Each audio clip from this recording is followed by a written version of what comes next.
Chess is the most beautiful classical game ever created. It's been played for over 1,000 years, each opening mastered by scholars, each game played a unique metaphor for life itself. The level 1 player disregards all of this. Likely playing one of his first few games, he doesn't move pieces out of wisdom or patience, he moves them in a rush to get the opponent's queen or king. Though this is what you're supposed to do, he does this in a stupid, arrogant way. He pushes the rook pawn because it looks strong, chases the queen across the board because it's scary, and sacrifices knights because he likes how it feels to attack. Games last 10 moves, or 100, no in between. Both sides plan for offense with tunnel vision so intense that any defensive moves are made purely by accident. Kings run towards the center, queens are treated like the only piece worth moving, and when a player blunders it, he feels as though the game has personally betrayed him. Level 1 is not about competition as much as it's about discovery. It's the first contact with a world that seems infinite and advanced. It's the dreamlike version of chess. Pieces aren't seen as tools, but as personalities. Knights are cool because they jump, bishops are weird because they go diagonally, and pawns are irrelevant pieces not worth even touching. Level 2, the consistent beginner. At this stage, the player begins to notice some patterns in the games they've won and lost. They've been mated enough times to know the scholar's mate. They start every game by moving the same pawn, not because they understand openings, but because it feels safe. They've watched a few Gotham chess videos, maybe downloaded an app, and for the first time they're trying to make sense of what's happening. If level 1 was preschool, this is grade 1. The beginner now knows the center exists, they've heard of development, they know hanging a queen is bad, but not exactly why. They still think castling is cheating, but at least when they blunder for the 10th time in the same position, they know how to prevent it next time. The game begins to feel less like noise and more like a language they're finally starting to understand. Emotionally though, this stage is brutal. Every loss now hurts, because the player can see the danger, but not the defense. They know maiden 2 is possible, but not the exact moves for it. They're in a constant state of knowing that they're forgetting something highly important, but not exactly what. Still, this is where the foundation is built. The player learns patience, discipline, and the idea that improvement requires failure. A lot of it. They stop moving pieces because it looks fun, and start following gambits they found on TikTok. In this stage, players can often sense when they've made a bad move. They know they hung their queen, but not why. Additionally, they're starting to dabble in highly advanced chess mechanics, such as discover checks, which makes them feel like absolute grandmasters. This is the stage that most people that ever play chess will stay at. It's the stage before you must learn how to think more than 3 moves ahead. Level 3, the entry-level master. By the time you reach 1900 elo, you've likely spent hundreds of hours grinding, studying, and losing to people only slightly better than you. You've read books with intimidating titles such as My System and Silman's Endgame Manual. You've memorized openings, not out of love for the game, but out of hatred of being defeated by those not exactly smarter than you, but simply those with better memory than you. In fact, players such as Tyler 1 have proven that one opening is all you need to master to get to this level, with Tyler playing the same exact opening about 6,000 times with a 51% win rate, resulting in 1900 elo. Though players at this level are happy with the progress they've made, they live with a constant quiet frustration. The sense they've hit an invisible wall. Improvement feels logarithmic. You spend 10 hours studying and gain 10 rating points. You understand more than ever, yet your hands betray you. You play beautifully for 30 moves and then somehow manage to hang a rook.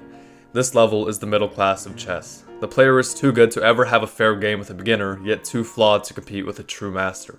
For anyone with dreams of becoming Grandmaster, this stage is by far the most irritating. Though if you ask someone at this level why they like to play chess, they'll tell you some bullshit reason like, I love the slow carving of accuracy, or I love the satisfaction of a flawless endgame. But the actual reason that truly drives them to keep on playing is the sunk cost fallacy. They've spent hundreds, if not thousands of hours of their life on this game. To stop now would be admitting it was, at least to some extent, a complete waste of time. Level 4, Master. This level is by far the most beautiful because all of the work you've put in over the last many years finally begins to pay off. And not just with the happy feelings or the fancy title of Candidate Master, but with the actual monetary real-world value. In other words, all the hours you put into chess are objectively no longer a waste of time. That's because at this level, players don't just play well, they can clearly explain why. They might coach others, stream online, or teach classes. In fact, it's not unheard of for chess teachers of this level to make over $72,000 a year, which compared to doctors or lawyers may not seem like much, but from a board game, this kind of money is insane. The main point I'm trying to make here is that level 4 isn't as much about the ability to play chess as it's about the ability to concisely explain your thoughts. At this level, you can clearly explain in detail why certain pawn structures will lead to certain endings, whether the bishop pair matters, and whether your opponent has lost the game even while being up a whole queen.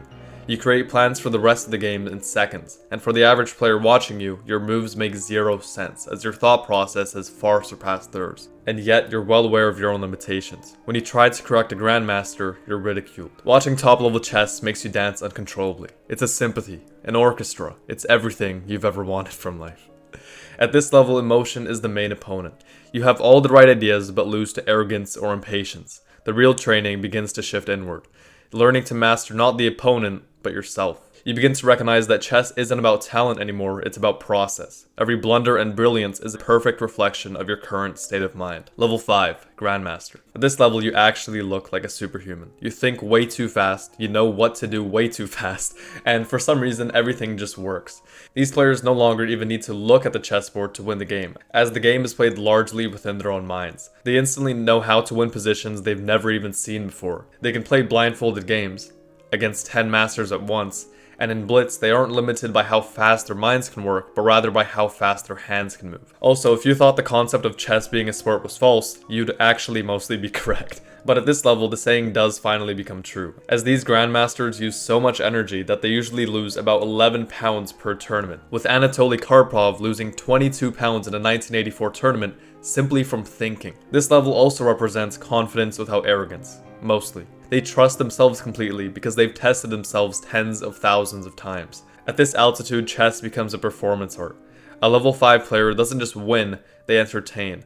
They see possibilities in seconds others wouldn't notice from a week of looking at the same exact position. And they do it live, on camera, without really even finding it all that impressive. Still, perfection remains out of reach. Even at this level, you will never be the best of the world. Level 6, the Elite. At this height, you are the true final boss of chess. For anyone to beat you is an accomplishment they'll remember and boast about for life.